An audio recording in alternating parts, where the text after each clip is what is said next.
Well, it's been a while. Now I'm back. This is the next project. I know I have a couple that I started with previews, and I will get to those. This is a Hammarlund HQ-129X. It's in okay shape. I mean, you got a lot of wear on the face, and I think I'm just going to leave that. I don't think I'm going to do anything with that. I like the way it looks. I already taken it out of the case. Case is in good shape. It is really dirty. I took the cover off here to check out the tuner's inside. Get some light in here. And they're all pretty nice. They move well. I'll grease them up a little bit. All the tubes check out. One was a wrong tube, this one back here. They had a 6S-A7 in it. It's supposed to be a 6J. So I replaced that. I do need to get a new tube here. The tube works. It's fine. I mean, I can probably just leave it in there, but just the alignment stud on it broke off at some point, and the person put a little mark on this. You know which direction it's in. It works. I tested it out. It's all good. I did notice there's a mod here, multi-switch, all running to the bottom.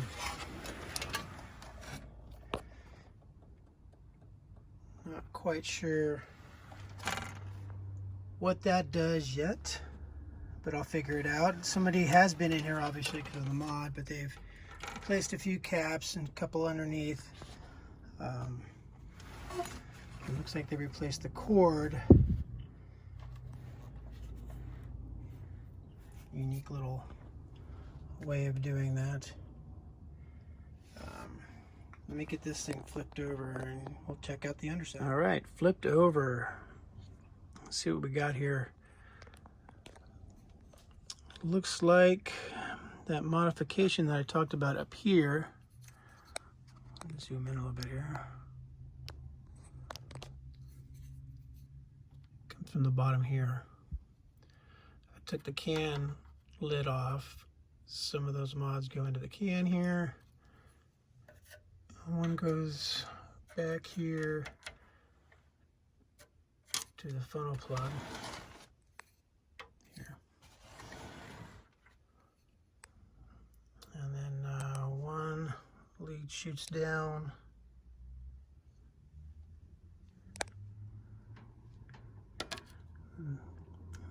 This stage here, and another one comes down.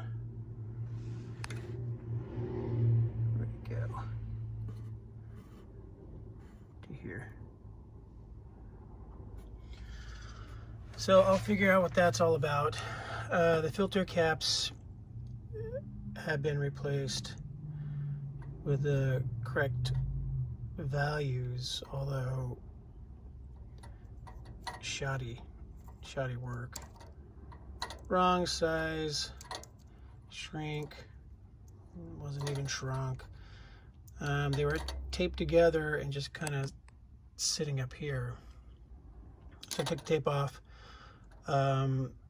This guy goes, I believe, to the 6V6. So I'm going to take him off and put him down where he needs to go, so he's not in this big cluster. I'm going to clean all this up. I'll probably mount it up against here, maybe a terminal strip or something up here, make it look nice. There was all kinds of mods and gunk done up in here. I mean, electrical tape everywhere, heat shrink wrap that's not shrunk, some, I don't know if you can see that, some wires that are just disconnected.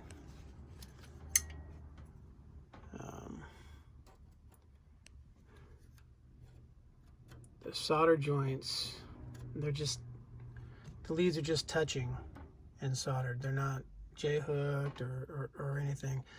This cap here, I just temporarily put one in. This one was just sitting there, broken off, not connected, just a typical 102. I just stuck one in there temporarily. Now I'm gonna put some orange drops in everything, and so this one will probably just come right back out.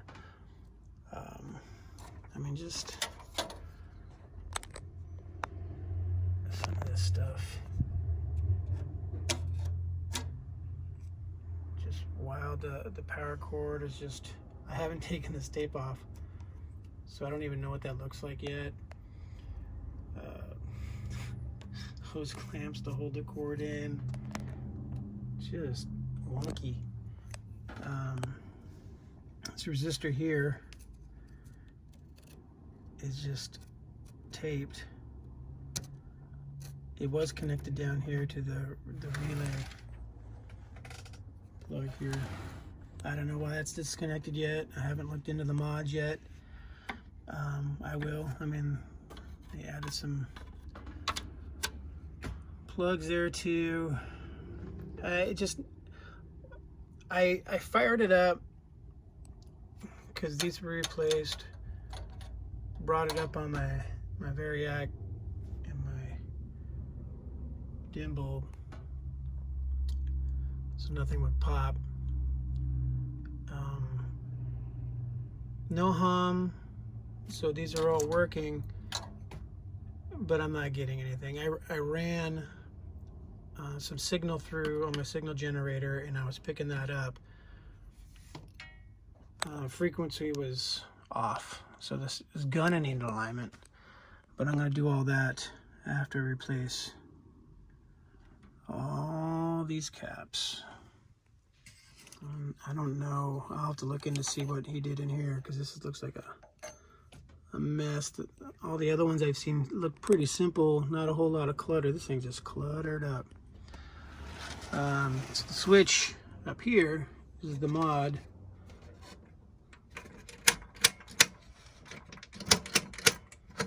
Three-position switch. Got some caps on it.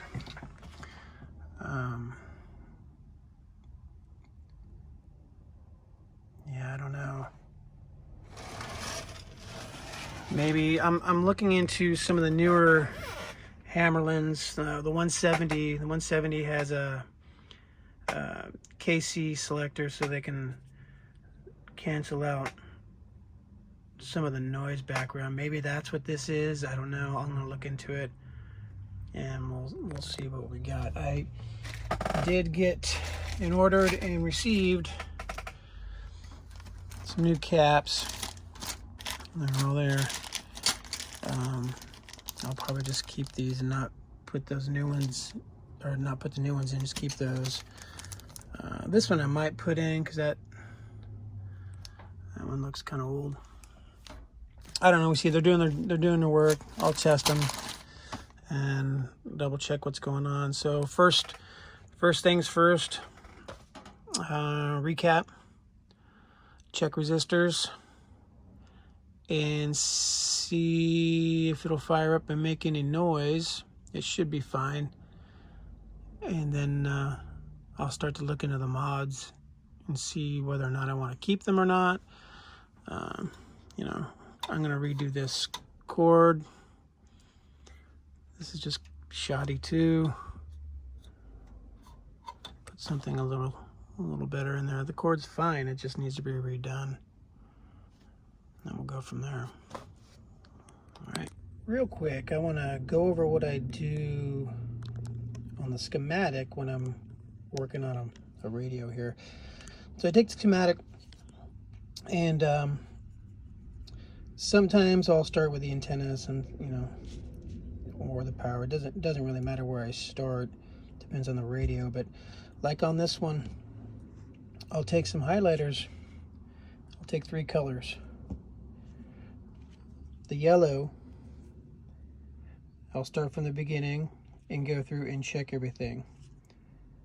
So I'll check the power going through, I'll check the fuse through the transformer, and if that's all good, I'll highlight it in yellow. If there's an issue with it, like this one here, they had the two caps here were completely disconnected, and they're old anyway. So I highlighted those with this pink. Now once I replace those, or any other part that I highlight in pink, I'll go over it with green so I know that I replaced it and it's all good. So I'll go through the entire rig,